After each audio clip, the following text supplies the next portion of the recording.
Welcome back to Learn with Chris. I'm Chris. Today I'm going to continue talking about Norse mythology, and I'm going to specifically talk about the god Thor. Now, I want to make a note about how I see these two words. One is the English spelling Thor, and the other one has a character you've probably never seen before, and it kind of looks like a P almost, but elongated. And this is not a P. It's called Thorn, and this is it here. So this is a TH. It's a TH sound. So it's a little bit hard to explain, but in Old Norse they had two different TH sounds. This one, Thorn, and another one called F. Which almost looks kind of like a D with a little thing above it. So both of these are TH sounds, but they were removed from as Norse, as an influence of the English language. As the language developed in the Middle Ages, these two characters were removed from the Latin alphabet. And I think it's primarily because when they made the printing presses and they could copy books, and they had the typescript for the A and the B and the C and the D, they didn't have these characters, Thorn and F. So they just replaced it with TH. So when I'm putting the names of some of these gods and some of these other things, maybe the names of different poems, they're going to have Norse characters, and I'll note that when I do that. Okay, so back to Thor. So Thor, his name means thunder, and he is associated as a thunder god. The Norse did believe that when it was lightning and thunder, that would be Thor with his hammer, Mjolnir, probably hitting a giant in the head, and the sound would have been the sound of thunder. Or perhaps if he was hitting an anvil like a blacksmith. So Thor is the son of Odin, and his mother is actually a giant called Yorth. So this is actually quite interesting. It's very common in these stories where the Aesir gods actually married Jotun, giant women. Even though they're enemies and they will fight at the end in Ragnarok, they intermarried. And quite commonly, a god or a goddess, their father might be a god and their mother might be a giant. Very, very common. So Thor's mother was a giant, and his father is Odin. Thor was married to Siv, golden hair Siv, and he had 3 children, I think, that we know of: Thuther, Mothi, and Magni. Now, interestingly, 2 of those sons, Mothi and Magni, are one of the only gods to actually survive Ragnarok. They're one of the only ones that will actually live into, at the end of the world, when almost everything dies, the world will be reborn, and 2 humans will repopulate the world, and some of the gods, Balder, will come back, and Mothi and Magni, Thor's sons, even though Thor himself will die in Ragnarok, 2 of his sons will live into the next cycle. Okay, so Thor is the guardian of the gods and the guardian of Midgard, Asgard and Midgard. Now, I'm going to show you a picture here, and this looks a bit different than you might think Thor looks like. So you probably are familiar with Thor from the Marvel movies. Chris Hemsworth, the actor, blonde hair. So I want to note a couple of differences from the Marvel movies and from the original stories of Thor. He did not have blonde hair. He had red hair, which I kind of think maybe comes from his mother, from the giants, because Loki, also half giant and half god, also had red hair. And as far as I understand it, most of the gods did not have red hair, but the ones who had giant half parents, or they were half giant, sorry, I should say they're half giant, they had red hair. So perhaps it's some ancestry from that. So Thor had red hair, not blonde. And another key difference from the Marvel movies was that Thor and Loki are not brothers, and not at all. So the Marvel movies get that completely wrong. Loki was a blood brother of Odin. So at best, Loki was an uncle to Thor.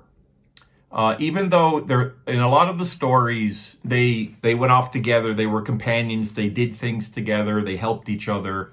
So they were kind of like friends, Thor and Loki, although towards the end, especially after Balder died, Balder being one of Odin's other sons, Thor's brother, and Loki killed him, right? So things get pretty dark near the end of the stories. Loki, he went for more of a trickster, playing tricks and insults, and he actually gets very, very dark, as in murdering Balder, one of the gods, and then kind of starting Ragnarok, the end of the world.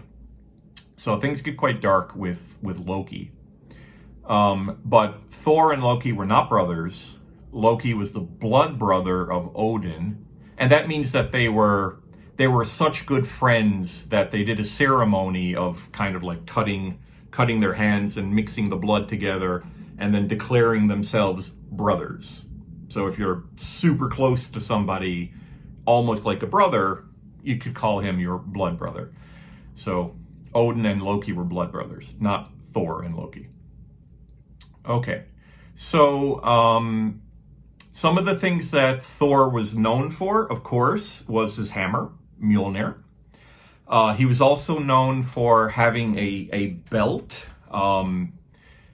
which is hard to pronounce. Let me try. Migenjorth, a belt that makes him very, very strong. He also wore some gloves, which he needed to be able to carry. Well, actually, the hammer's one-handed. The hammer was so heavy and so difficult to use that you needed to be very, very strong. And he needed some special gloves, iron gloves, to also throw the hammer and use the hammer. And the gloves were Jarngripnir, I think. He was also known for having two goats, Tangrisnir and Tangnjofster, difficult words to pronounce. And these two goats would pull a chariot that, I'll put a picture here. Another special thing about the goats is that they came back to life all the time. So if Thor was hungry, he would kill the goats and eat them. And then the next day, the goats would come back to life again. So it was like an endless source of food. So another thing associated with Thor, kind of indirectly, is Jormungandr, the Midgard serpent, which was actually a child of Loki. And the association with Thor is that the Midgard serpent, so they believe that there was this big giant snake or dragon that circled the entire world. It was so big. And there was a couple of stories. Thor caught the serpent fishing one day, but he had to let him go, being as big as the serpent is. But the key point about Jormungandr is that in Ragnarok, Jormungandr and Thor will fight, and they will kill each other.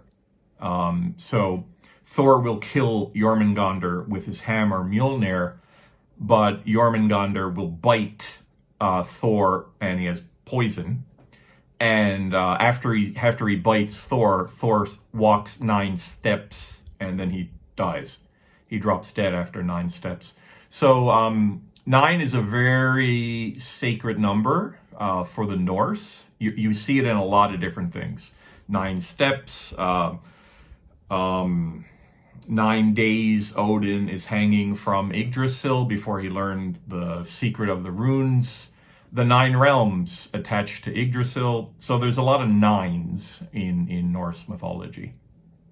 Okay, so that's a bit about Thor. I want to actually tell a couple. So there's a lot of stories about Thor. Some of them are in the Poetic Edda, and others are in the Prose Edda. So there's quite a lot of different stories about Thor. But I want to briefly go through 2 of them, okay?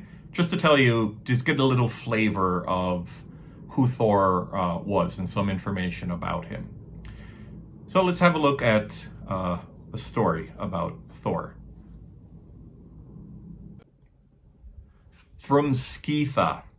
This poem is in the Poetic Edda, and in this poem, it describes Thor's hammer being stolen and how he got his hammer back. So it's the theft of Mjolnir. So one day Thor wakes up and he can't find his hammer. It's gone. He looks all over the place, can't find it. It's not at home. So he calls on his friend Loki to try to find out what happened to his hammer. Loki, I guess he has a hunch that somebody stole it. So he borrows a feathered cloak from Freya that allows him to fly. And Loki flies off and he goes to Jotunheim and he talks to Thrym, the king of the giants in Jotunheim. And Thrym admits that he stole the hammer and he put it under the ground. And Thrym will not return the hammer to Thor unless Freya marries him. So the giant is requesting that Freya, the Vanir goddess, marry him in exchange for returning the hammer. Loki comes back to Asgard with this news, and Thor and Loki asks Freya if she'll marry the giant, and she's like, no way. So she doesn't even think about it. So she's like, nope, not doing that. She might like Thor, but she doesn't like him that much. So she won't do that. So then Heimdallr, who is said to have a bit of vision of the future, he saw Thor in a wedding dress. So he suggested that Thor dress up as a woman, dress up as Freya, and pretend to marry Thrym. Thor didn't like the idea of dressing up as a woman and pretending to be a bride, but he realized that was probably the only way to get his hammer back. So Thor, he dresses up as a woman, as a bride, and him and Loki, now Loki just turned himself into a woman because Loki's a shapeshifter. So Freya, Thor, and a bridesmaid, Loki, go to Jotunheim and attend the wedding feast. Quite interestingly, so they have the feast, and Thor is Thor, so he eats a whole bunch of food and he drinks all the beer and all the mead. And all the giants are looking at her like, wow, they can't believe that Freya has such an appetite. And Loki's like, oh no, she hasn't eaten for 8 days because she was so excited about coming to marry you. And when Thrym looks at the face under the veil of Thor, and his eyes are like really aggressive, and it's like, whoa, like what's the problem? And again, Loki is explaining things. Is like, oh, she hasn't slept for 8 days because she's so excited to come marry you. So the giants believe this, so surprisingly. And they bring out the hammer, Mjolnir, to consecrate the marriage. And once Thor has the hammer in reach, he grabs his hammer and then whack, he kills the giant, the king of the giants. And he just I don't think he kills everybody in the room, but he's really, really angry. So Thor just destroys this place. And that's how Thor got back his hammer. So, now I'll tell you another story. And this one is about, again, about Mjolnir, but how it was made. Skald this is from the Prose Edda, so it's from a different book. And in this story, Loki, being a trickster god, one day or one night, I think when Sif, Thor's wife, is sleeping, he cuts off her hair. So it's quite the trick to play on a woman, cut off her hair. So obviously, Siv's angry, Thor is angry, and to make up for this, Loki promises to replace her hair. So in these stories, there's a bunch of treasures or artifacts that the Viking god or the Norse gods have, and most of them, if not all of them, were made by dwarves. And so the fantasy idea of dwarves, you might know from like the Lord of the Rings or Dungeons and Dragons or something. This all comes straight from Norse mythology. They were craftsmen, and they made the best anything, the best weapons, the best armor, the best equipment. So Loki promises to replace her hair. So he goes to the dwarves and he tricks them into, so basically he says, I don't think you can make better items than you've already made, right? Because the dwarves have already made some things for the gods already. And Loki says, well, yeah, that's okay, but I bet you can't do better than that. And he actually wagers his head. So, like, if the dwarves can make a better item, then they get to cut off Loki's head. They agree, because I guess they don't like Loki, and they want the opportunity to kill him. So the dwarves agree to make even better items for the gods. So they make Siv's golden hair. They make a golden boar called Gullinbursti, I think is how it's pronounced, which was given to Freya's brother, and a ship called Skidbaldnir. And this is a ship, it actually folds and you can put it into your pocket. It's pretty crazy. So also given to Freya. So that's 3 things that they made. And then the 4th thing that they made is Mjolnir, the hammer. Now, Mjolnir, quite famously, has a very short shaft. So it's got a big head and it's got a short shaft, which looks a little bit kind of weird. You might think a hammer to be like 2-handed where you can hit something, but it's only 1-handed. It's got a short shaft. Why does it have a short shaft? Well, because Loki didn't want it to be perfect because he would lose the wager he had with the dwarves. So while the dwarves were crafting Mjolnir, Loki turned himself into a fly, and he was flying around trying to irritate the dwarves to make them make a mistake. And he landed on the eye of one of them, and he actually bit into the eyelid of one of the dwarves, and some kind of blood came down. And as he was wiping away the blood, he actually made the shaft of the hammer too short, making it not perfect. Although Thor was very, very happy with the hammer, and he does consider it to be perfect. And I believe at the end of the story, through some verbal trickery, even though Loki lost that wager, he should have had his head cut off. but I think it was something like, in order to cut off the head of Loki, you have to damage his neck. And damaging the neck wasn't a part of the deal, right? So he did some verbal trickery to not not have his head lost. So he didn't end up dying from that story. Okay, I think that's it for Thor. So we have a couple of stories and a bit of information about Thor. So thank you for watching. I hope you enjoyed this. Please like, subscribe, and comment, and I will see you in another Norse mythology video. Have a good day.